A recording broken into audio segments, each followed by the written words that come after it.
Hello everyone, आप सभी का स्वागत है मेरे यूट्यूब चैनल पर। और आज हम पढ़ने जा रहे हैं रोमांटिक एज के राइटर जॉन कीट्स को।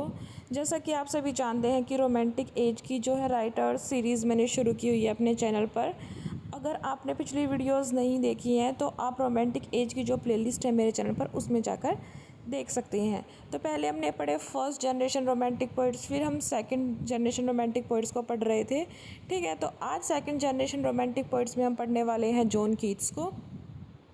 जॉन कीट्स को जो है सभी लिटरेचर स्टूडेंट्स अच्छे से जानते होंगे, क्योंकि इनकी पोएम पढ़े बिना तो ग्रेजुएशन पोस्ट ग्रेजुएशन हो ही नहीं सकती।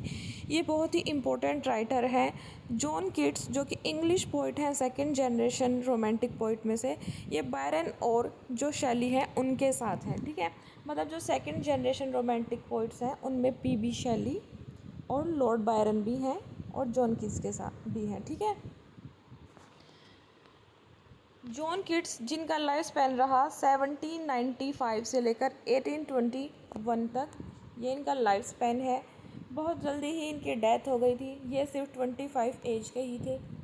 Keats verse is known for its vivid imagery and great sensuous appeal. ठीक है, पोइट ऑफ ब्यूटी भी जॉन कीट्स को कहा जाता है। और इनकी जो पोइट्री है उनमें हम इमेजरी देखते हैं, सेंशसनेस देखते हैं, ये सब हम कीट्स की पोएम्स में समझते और पढ़ते हैं।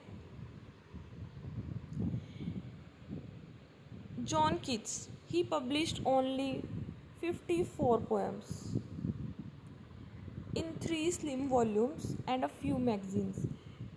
3 पतली वॉल्यूम्स थी या और कुछ मैगजीन्स थी, उनमें इनकी बस 54 पोएम्स जो हैं वो पब्लिश हुई हैं। हिज रेपुटेशन ग्रू आफ्टर हिज अर्ली डेथ। इनकी जो रेपुटेशन है वो तब ग्रो हुई जब इनकी बहुत ज़्यादा जल्दी डेथ हो गई, क्योंकि ये सिर्फ 25 एज के ही थे। And he was greatly admired in the Victorian age. His influence can be seen in the poetry of Alfred Lord Tennyson and the Pre-Raphaelites among others. तो सबसे पहले आपको ये बात पता होनी चाहिए कि ये बहुत जल्दी जो है इनकी डेथ हो गई थी। इनका लाइफ स्पैन बहुत छोटा सा था और इनके जो छोटे से लाइफ स्पैन में इन्होंने 54 पोएम्स लिखी थी, जो कि 3 वॉल्यूम और कुछ मैगजीन्स में पब्लिश हुई थी। इनकी रेपुटेशन जब ज़्यादा बढ़ी जब इनकी डेथ हो गई थी। विक्टोरियन एज में इनको बहुत ज़्यादा एडमायर किया गया। अल्फ्रेड लॉर्ड टेनिसन पर इनका जो है इन्फ्लुएंस साफ साफ दिख रहा है। और इसके साथ ही जो प्री रैफलाइट्स थे उस ग्रुप पर भी इनकी पोइट्रीज़ का साफ असर दिखाई देता है।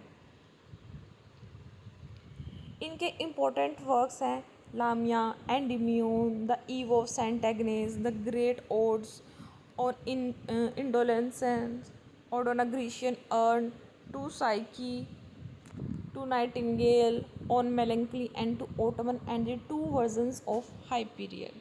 ये इनके important works हैं। Keats had written Isabella, an adaptation of the story of the Port of Basin in Giovanni Boccaccius di Cameron। जो Boccaccius di Cameron है, यहाँ से ये adaptation ली गई है इज़ाबेला की। ठीक है, और इज़ाबेला कीट्स ने वर्क लिखा था। नेक्स्ट इनके वर्क की बात करें हाइपेरियन, जो कि 2 वर्जन्स में आया था।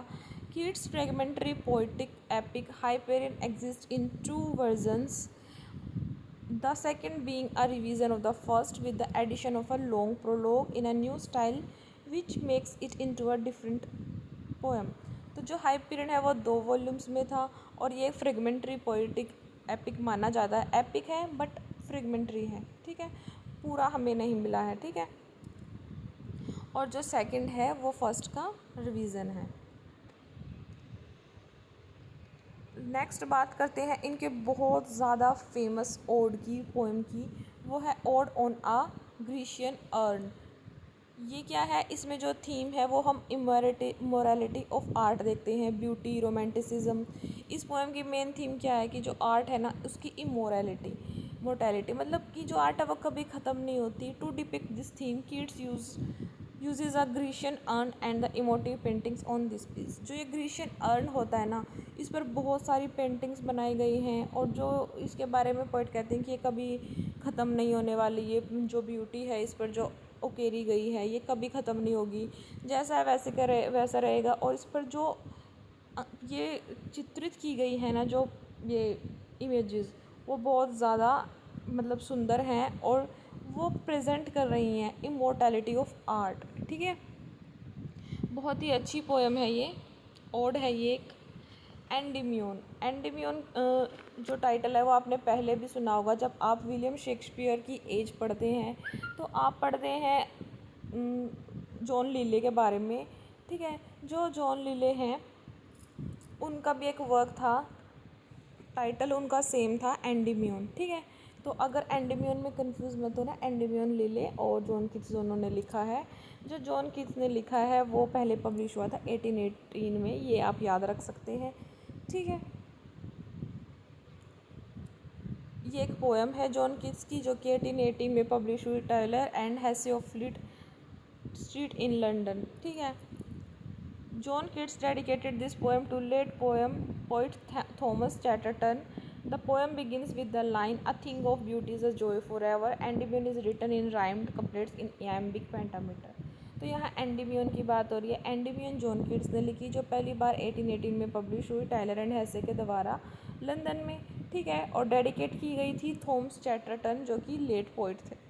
इसके अलावा इस पोएम की जो पहली लाइन है वो है, "a thing of beauty is a joy for ever", और राइमिंग कपलेट थे इयम्बिक पेंटामीटर में ये पोएम लिखी गई है। नेक्स्ट है ode to a nightingale, was composed in 1819 by John Keats. It was composed when John Keats was staying with Charles Brown, his friend. The nightingale described experiences a type of death but does not actually die. तो जो odd to Nightingale वो क्या है, 1819 में publish हुई, John Keats ने publish कराई। जो यह कंपोज की गई थी जॉन कीट्स के द्वारा, ये जब वो चार्ल्स ब्राउन जो कि उनके फ्रेंड हैं उनके यहाँ रह रहे थे।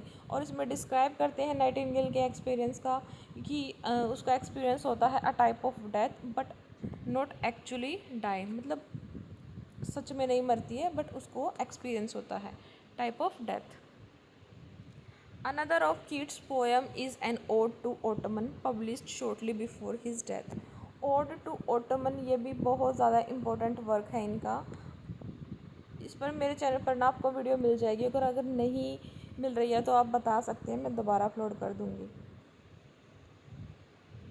बहुत इम्पोर्टेंट पोएम है ओड टू ओटमन। जो ओटमन है ये ओड है और ये ना यूजीसी नेट में ना के लिए बहुत इम्पोर्टेंट पोएम है। नेक्स्ट इनकी बात करते हैं अदर वर्क्स की। Ode the earliest of Keats 1819 odes. Ode to Psyche is about the Greek embodiment of the soul and mind Psyche. ठीक है, ओड टू साइकी में क्या है, ग्रीक सोल एंड माइंड का इन्होंने जो थीम रखी है। Lamia is a longer somewhat tragic narrative poem about Herm's search for a beautiful nymph whom he finds thanks to Lamia, a queen who has been transformed into a serpent. तो जो लामिया है वो थोड़ी सी बड़ी story है, narrative poem है। Hums के द्वारा हम्स जिसमें कैरेक्टर है जो कि एक ब्यूटीफुल निम्फ के लिए सर्च कर रहा है, और जो लामिया होती है जो क्वीन होती है वो खुद को ट्रांसफॉर्म कर लेती है सरपेंट में।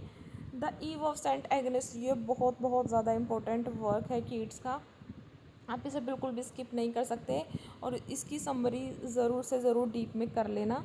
The Eve of Saint Agnes is a narrative poem told using the Spenser and stanza. दो ठीक है, जो the Eve of Saint Agnes है इसमें जो है ये एक नैरेटिव पोएम है। स्पेंसर एंड स्ट्रेंजा यूज़ किया गया। स्पेंसर एंड स्ट्रेंजा का मतलब है 9 लाइन स्ट्रेंजा। ठीक है, 9 लाइन स्ट्रेंजा यूज़ किया गया है, और 9 line stanza Edmund Spenser use करते थे जो कि उन्होंने 16th century epic the Faerie Queene में डेवलप किया था स्पेंसर एंड स्ट्रेंजा। ठीक है, तो the Eve of Saint Agnes से आपको ये सब पता लगता है। ठीक है, तो आज की वीडियो में हमने ये सब पढ़ा कीट्स के बारे में। ठीक है, सबसे पहले हमने कीट्स के बारे में जाना कि इनका लाइफ स्पेन छोटा सा था। ये सेकंड जनरेशन रोमांटिक पोइट हैं। इन्होंने 54 पोएम्स लिखी थी जो कि 3 वॉल्यूम और कुछ मैगजीन्स में पब्लिश हुई थी। इनकी रेपुटेशन इनकी डेथ के बाद जो है वो ज़्यादा बड़ी थी। अल्फ्रेड लॉर्ड टेनिसन और प्री रेफलाइट्स जैसे पोइट्स को इन्होंने इन्फ्लुएंस किया था। इसाबेला बकैशर डी कैमरून की एडेप्टेशन है जो इन्होंने लिखी।